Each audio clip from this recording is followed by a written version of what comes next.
नाम है अश्विनी मानवटकर और मैं आपको आज केमिस्ट्री 12th स्टैंडर्ड का लेसन पढ़ाने जा रही हूँ जिसका नाम है कोऑर्डिनेशन कंपाउंड। कोऑर्डिनेशन कंपाउंड के लिए जैसे बॉन्डिंग की हम बात करते हैं तो बॉन्डिंग के लिए बहुत सारी थ्योरी साइंटिस्ट लोगों ने दी है।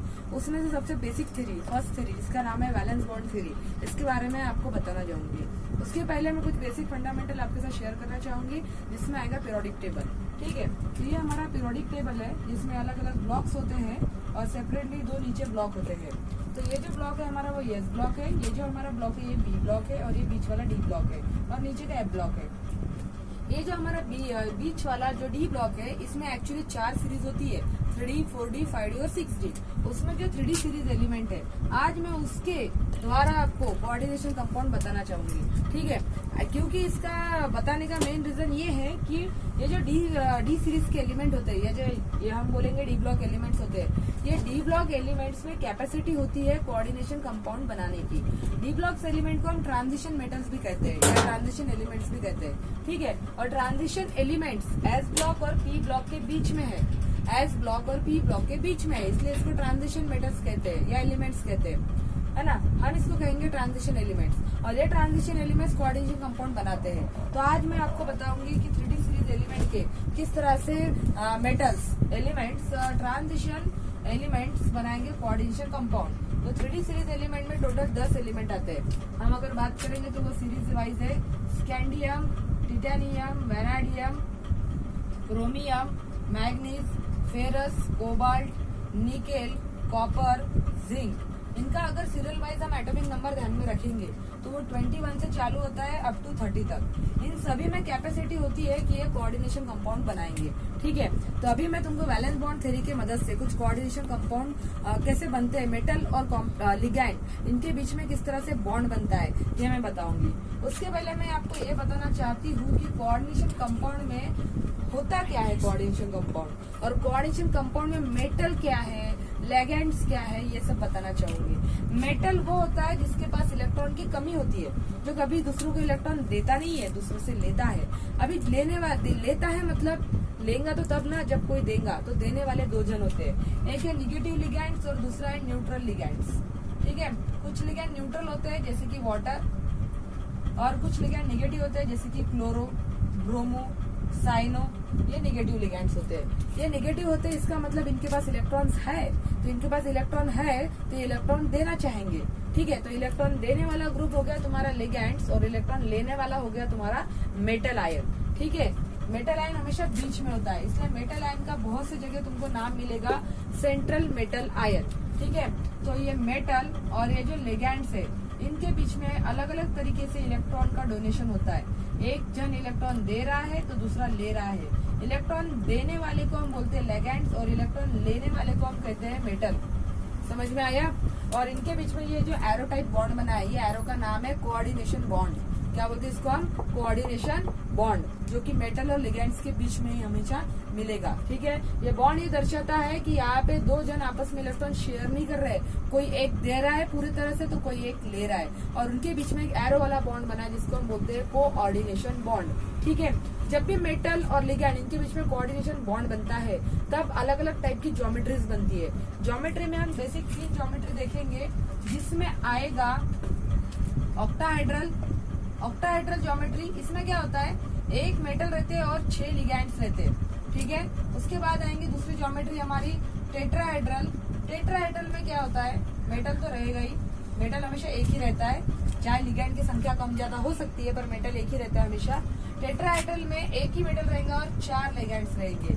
और स्क्वायर प्लेनर का भी सेम वैसा ही हिसाब रहेगा जैसा कि टेट्राहेड्रल का है, जैसे कि एक मेटल और 4 लिगैंड्स, सिर्फ अरेंजमेंट अलग अलग रहेंगी। ठीक है, टेट्राहेड्रल में मेटल बीच में रहेगा, लिगैंड्स आजू बाजू इस टाइप से अरेंज रहेंगे, और स्क्वायर प्लेनर में मेटल बीच में रहेगा और लिगैंड्स आजू बाजू इस स्क्वायर शेप में रहेंगे। समझ में आया, इसलिए उसकी ज्योमेट्री का नाम है स्क्वायर प्लेनर ज्योमेट्री। ठीक है, तो अभी हम वीबीडी की मदद से मेटल और लिगैंड्स इनके बीच में किस तरह से बॉन्ड बनते हैं, मैं तीनों भी इसका एक एक एग्जांपल आपको बताऊंगी। ठीक है, तो सबसे पहले मैं बताऊंगी मेटल और लिगैंड्स इनके बीच में जब इलेक्ट्रॉन की शेयरिंग होती है तो बनने वाली ऑक्टाहेड्रल ज्योमेट्री के बारे में बताऊंगी। जैसे कि फॉर एग्जांपल मैं आज एक एग्जांपल लूंगी ऑक्टाहेड्रल का, जिसका नाम है CONH3/6 3+, CONH3/6 3+।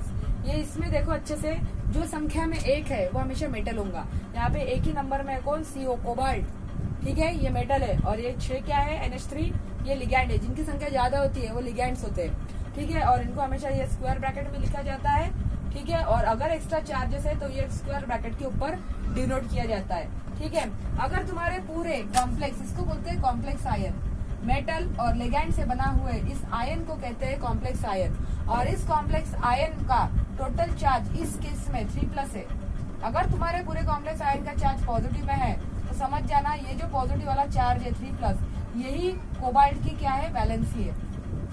अगर पूरे मेटल के ऊपर, ब्रैकेट के ऊपर प्लस में चार्ज है तो समझ जाना उस ब्रैकेट के अंदर जो मेटल आयन है उसकी चार्ज है तुम्हारा जो तुम्हारे ब्रैकेट के ऊपर रहेगा सेम उसका रहेगा, ठीक है। यहाँ पे 4+ रहता तो ये 4+ रहता, 5+ रहता तो 5+ रहता, 1+ रहता तो 1+ रहता।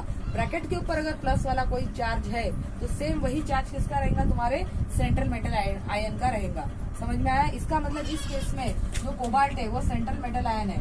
सबसे पहले मैं लिखूंगी सेंट्रल मेटल एटम या आयन, जो कि है यहाँ पे कोबाल्ट। सेकेंड स्टेप, कोबाल्ट का एटॉमिक नंबर। कोबाल्ट का एटॉमिक नंबर कितना है? कोबाल्ट का एटॉमिक नंबर है 27, ठीक है। कोबाल्ट का एटॉमिक नंबर 27 है। पर इस केस में हमारा जो कॉम्प्लेक्स आयन है इसके अंदर कोबाल्ट ही है। कोबाल्ट 3+ स्टेट में, कौन से स्टेट में? 3+। तो कोबाल्ट 3+ है। तो हम सबसे पहले हम बात करेंगे कोबाल्ट की इलेक्ट्रॉनिक कॉन्फ़िगरेशन के बारे में। इलेक्ट्रॉनिक कॉन्फ़िगरेशन हम देखेंगे अफ-बॉव प्रिंसिपल के हिसाब से। कैसे देखेंगे? देखिए अच्छे से ध्यान दीजिए। यहाँ पे सबसे पहले हम बात करते हैं cobalt, atomic number 27। Electronic configuration है एर्गॉन, जो कि 27 इलेक्ट्रॉन में से 18 इलेक्ट्रॉन ले लेता है। बचे हुए इलेक्ट्रॉन 4s2 हो गए 20, 18, 19, 20। और उसके बाद आएगा 3D, कितना आ जाएगा 7, ठीक है। ये देखो कोबाल्ट का पूरा electronic configuration, atomic number 27, atomic number 27। और इसमें ये 27 में से ये 18 आता है, 90, 20 और ये 7, 27 हो गया पूरा 27 का डिस्ट्रीब्यूशन। उसके बाद हमारा जो कॉम्प्लेक्स था CONH3/6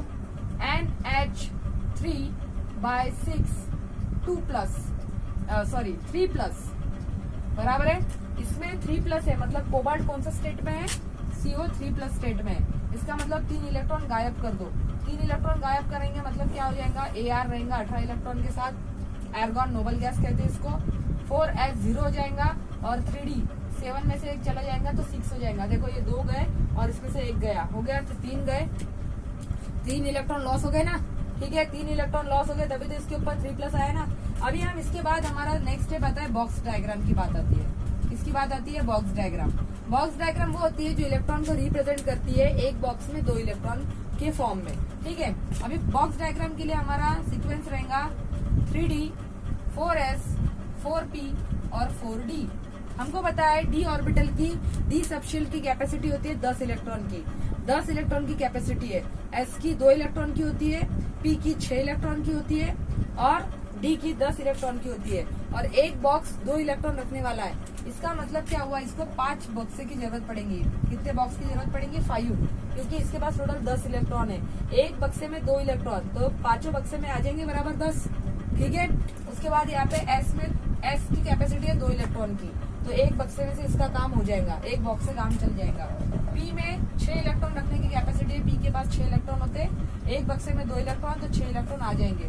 और d में फिर से एक बक्से में 2 इलेक्ट्रॉन के हिसाब से सभी में आ जाएंगे 2 इलेक्ट्रॉन, मतलब 10 इलेक्ट्रॉन। अभी यहाँ पे कोबाल्ट के केस में क्या होने वाला है?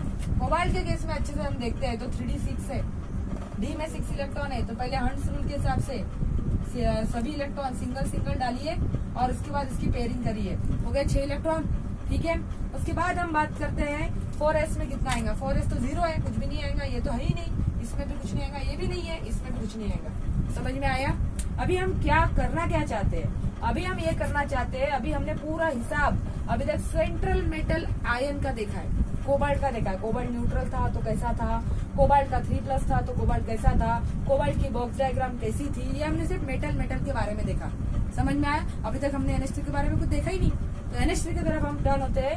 NH3 है न्यूट्रल लिगैंड, NH3 के ऊपर कोई चार्ज नहीं आता। अमोनिया न्यूट्रल लिगैंड है, स्ट्रॉन्ग स्ट्रॉन्ग लिगैंड की एक खासियत ये है कि स्ट्रॉन्ग लिगैंड अगर कोई अनपेयर इलेक्ट्रॉन मिलता है तो उसकी पेयरिंग कर देता है, जगह बचाता है। ऐसे आप याद रख सकते हो। तो अभी एक बक्से में 2 इलेक्ट्रॉन रखने की कैपेसिटी है, यहाँ पे तो 4 बक्सों में देखो एक एक इलेक्ट्रॉन ही घूम रहा है, ये सबको पेयर कर देगा। क्यों? NH3 सभी को पेयर इसलिए करेगा because NH3 strong ligand and strong ligand की कैपेसिटी होती है जो अनपेयर इलेक्ट्रॉन से उसको पेयर कर देना। तो बॉक्स डायग्राम इस तरह से कन्वर्ट हो जाएंगी 1 2 3 4 5 1 2 1 2 1 2 हो गए। ये 6 इलेक्ट्रॉन आपस में एकदम करीब करीब आ गए। एक बक्से में 2 इलेक्ट्रॉन के हिसाब से सभी इलेक्ट्रॉन पेयर हो गए, तो इस हिसाब से तो 2 बक्से बच गए ना। 3D के 2 बक्से बच गए और 4s खाली है, 4p भी खाली है और 4d तो है ही खाली, बराबर है। अभी मुझे बताओ एक कोबाल्ट कितने NH3 के साथ बॉन्ड बना रहा है? 6 NH3 के साथ। तुम देखो ना इधर, एक कोबाल्ट 6 NH3 के साथ बॉन्ड बना रहा है, इसका मतलब 6 डब्बे खाली चाहिए। कितने डब्बे खाली चाहिए? 6 डब्बों की हमको जरूरत है, ठीक है। तो अभी देखो ये इतने सारे डब्बे हैं, इनमें से कितने लोगों की जरूरत है हमको? सिर्फ 6। तो ये 2 3 4 5 6 बराबर है, आ गए 1 2 3 4 5 6, ठीक है। ये 6 डब्बे तो हमने ले लिए, पर ये 6 डब्बे अलग अलग इलाकों से लिए हैं। ये पहले 2 डब्बे 3D से मिले, मतलब D से मिले। ये एक डब्बा 4s से मिला है, ये 3 डब्बे 4p से मिले। मतलब कहाँ से डब्बे मिले? ध्यान दो, ये डब्बे मिले D से 2 मिले, D2, S से 1 मिला, S, P से 3 मिले, P3, D2 sp3 hybridization. This is called as hybridization. यहाँ अलग अलग ऑर्बिटल के डब्बे आपस में मिक्स हो रहे हैं, ऑर्बिटल मिक्स हो रहे हैं और एक कुछ तो भी नया दे रहे हैं, है ना। तो D के 2 आए, आ गए D के 2, S का 1 आया और P के 3 आए, हो गए D2 sp3 हाइब्रिडाइजेशन, ठीक है। D2 sp3 हाइब्रिडाइजेशन में अंदर के D ऑर्बिटल यूज किए, बाहर भी तो D है ना, ये देखो 4D, और हमने अंदर के D ऑर्बिटल यूज किए, इसलिए इसको कहते हैं इनर ऑर्बिटल कॉम्प्लेक्सेस, क्योंकि अंदर के D का इस्तेमाल हुआ है। इनर ऑर्बिटल कॉम्प्लेक्सेस भी कहते हैं। और अंदर के D का इस्तेमाल इसलिए हुआ है क्योंकि यहाँ पे स्ट्रॉन्ग लिगैंड था। वो NH3 स्ट्रॉन्ग लिगैंड ने अगर इलेक्ट्रॉन की पेयरिंग नहीं की रहती तो बक्से अंदर के खाली मिले ही नहीं रहते, अंदर के बक्से खाली मिले ही नहीं रहते ना। जब तक ये स्ट्रॉन्ग लिगैंड नहीं आता तब तक ये पेयरिंग नहीं हो सकती, और स्ट्रॉन्ग लिगैंड है तो पेयरिंग हो जाएगी, अंदर जगह बचेंगी, तो अंदर के D ऑर्बिटल इस्तेमाल होना ही होना है। अगर अंदर के D ऑर्बिटल इस्तेमाल हुए तो D2 sp3 बनेगा, ठीक है, ऑक्टाहेड्रल में। अगर अंदर के D ऑर्बिटल इस्तेमाल नहीं हुए, बाहर के हुए, मतलब 3D के नहीं हुए, 4D के हुए, तो समझ जाना वो बनेगा आउटर ऑर्बिटल कॉम्प्लेक्सेस, ठीक है। पर यहाँ पे तो अंदर वाले इस्तेमाल होंगे क्योंकि NH3 स्ट्रॉन्ग लिगैंड था, जो भी अनपेयर इलेक्ट्रॉन थे सबकी पेयरिंग कर दिया और अंदर के 2 डब्बे खाली बचे। तो ये हो गया D2 sp3 हाइब्रिडाइजेशन, ठीक है। D2 sp3 हाइब्रिडेशन रहो चाहे sp3 D2 हाइब्रिडाइजेशन रहो, ठीक है। टोटल 6 हाइब्रिड ऑर्बिटल बनेंगे। 6 कैसे? D के ऊपर 2, S के ऊपर 1, P के ऊपर 3, कितने हो गए? टोटल 6, है ना। D के ऊपर 2, S के ऊपर 1, P के ऊपर 3, टोटल 6 ऑर्बिटल हो गए। तो D2 sp3 हाइब्रिडाइजेशन से total 6 D2 sp3 hybrid orbitals बनते हैं, और जहाँ पे भी 6 हाइब्रिड ऑर्बिटल बन गए समझ जाना वो ऑक्टाहेड्रल ज्योमेट्री है। समझ में आया? तो D2 sp3 हाइब्रिडाइजेशन में हमेशा ऑक्टाहेड्रल ज्योमेट्री बनने वाली है, ठीक है। Now I am going to draw the octahedral geometry of the CuONH3/6 3+। ये आपको समझ में आ गया होगा। अभी हम बात करेंगे इसकी ज्योमेट्री की। तो ज्योमेट्री में ऐसा आएगा, सेंट्रल मेटल आयन है कोबाल्ट तो बीच में रहेगा, NH3 एक ऊपर एक नीचे और बाकी 4 साइड वाइज जाएंगे। ये तुम्हारा NH3 न्यूट्रल लिगैंड जो सभी दिशाओं से 2-2 इलेक्ट्रॉन डोनेट कर रहे हैं, किसको?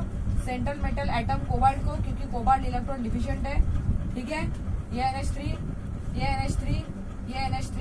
अब ये जो कोबाल्ट है ये 3+ स्टेट का है, ठीक है, 3+ स्टेट का कोबाल्ट है, और ये तुम्हारी बन गई ऑक्टाहेड्रल ज्योमेट्री। ये आपकी ऑक्टाहेड्रल ज्योमेट्री है जिसमें आप ऐसे सब कनेक्शन दे सकते हो, ठीक है। ये ऑक्टाहेड्रल ज्योमेट्री है। अगर आपको इसकी इस तरह से नहीं ड्रॉ करना है तो आप सिंपल भी ये बिना एरो ये बाकी सब निकाल के ड्रॉ कर सकते हो, मतलब इस तरह से भी ड्रॉ कर सकते हो इसको सिंपल तरीके से, तो भी आपको फुल में से फुल मार्क्स मिलने वाले हैं। सिंपल ऐसा भी ड्रॉ कर दिया तो भी मोर देन सफिशिएंट। NH3 लिख दो बस यहाँ पे, न्यूट्रल लिगैंड जितने हैं उतने सारे सभी दिशाओं से आने वाले NH3 लिगैंड शो करना ही है। और यहाँ पे ध्यान रखो आप एक बात, मैं हमेशा नाइट्रोजन से बॉन्ड अटैच कर रही हूँ, दिख रहा है क्या? यहाँ पे जैसे कि ये NH3 ऐसा मत लिखना, NH3 मतलब ये शो करता है हाइड्रोजन दे रहा है, हाइड्रोजन नहीं देता, नाइट्रोजन देता है, तो NH3 हम ऐसा शो करेंगे, ठीक है। आपने इतना भी बता दिया तो भी मोर देन सफिशिएंट। नीचे में लिखना है octahedral geometry of CuNH3/6 3+ complex, समझ में आया? तुम ये डायरेक्टली भी पहचान सकते हो कि ये कॉम्प्लेक्स ऑक्टाहेड्रल बनाने वाला है। कैसे? टोटल लिगैंड देख लो 6 है, एनेस्टिक लिगैंड कितने हैं?